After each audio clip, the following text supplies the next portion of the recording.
আসসালামু আলাইকুম। শ্ৰদ্ধাৰ আজিৰ এই সভাৰ সভাপতি মহোদয়, সম্মানীয় প্ৰিন্সিপাল ছাৰ, শিক্ষাগুৰুসকল আৰু মোৰ মৰমৰ অতি মৰমৰ ছাত্ৰ ছাত্ৰীসকল, আজি হৈছে 5 ছেপ্টেম্বৰ। আজিৰ দিনটোতে গোটেই ভাৰতবৰ্ষত শিক্ষক দিৱস হিচাপে পালন কৰা হয়। আজি হৈছে ডক্টৰ সৰ্বপল্লী ৰাধাকৃষ্ণনৰ জন্মদিন। ডক্টৰ সৰ্বপল্লী ৰাধাকৃষ্ণনৰ 1888 চনৰ 5 ছেপ্টেম্বৰ তাৰিখে জন্ম হৈছিল। তেওঁ এজন ভাৰতৰ প্ৰথমগৰাকী উপৰাষ্ট্ৰপতি আৰু দ্বিতীয়গৰাকী ৰাষ্ট্ৰপতি আছিল।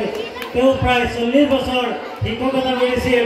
তেওঁ দাৰ্শনিক আছিল, কবি আছিল, পণ্ডিত আছিল। তথাপিও তেওঁ নিজকে এজন সাধাৰণ শিক্ষক হিচাপে পৰিচয় দিছিল আৰু তেওঁৰ জন্মদিনত শিক্ষক দিৱস হিচাপে পালন কৰা হয়।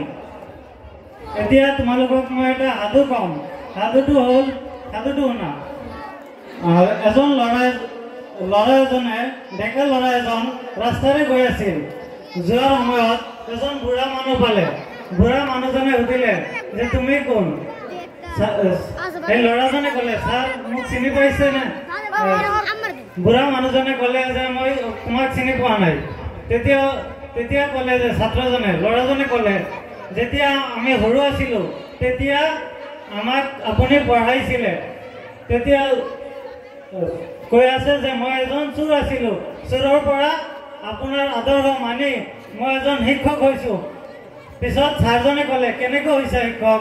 পিছত ছাৰজনে ক'লে যে ছাত্ৰজনে ক'লে, যেতিয়া আপুনি ক্লাছ কৰাইছিল তেতিয়া এজন ল'ৰাই এটা দামী ঘড়ী এটা কিনি আনিছিল। তাৰপিছত সেই ঘড়ীটো মই চুৰি কৰিছিলোঁ। পিছত ক'লে, পিছত আপুনি আহিছে, আহি সকলো বেগ চেক কৰিছে। চেক কৰাৰ পিছত আপুনি চেক কৰি আৰু কৈছে যে সকলো চকু মুদি লোৱা। চকু মুদি পিছত ছাৰজনে বেগটো চেক কৰিছে। চেক কৰি দি ল'ৰাজনক যাৰ ঘড়ী তাক দি দিছে। তেতিয়াহ'লে ল'ৰাজনে ক'লে, তেতিয়াহ'লে সেই কথাটো আপোনাৰ মনত আছে, তেতিয়াহ'লে মোক কিয় মনত নাই?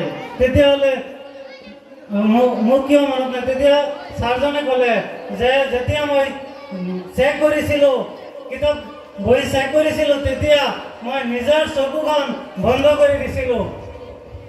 তেতিয়াই ছাৰজনে কৈছিল যে ল'ৰাজনে কৈছিল যে সেইটো কাৰণে মই বহুত লাজ পাইছিলোঁ আৰু তেতিয়াৰ পৰাই মই আপোনাৰ আদৰ্শ মতে চলিছিলোঁ আৰু এজন শিক্ষক হৈছোঁ।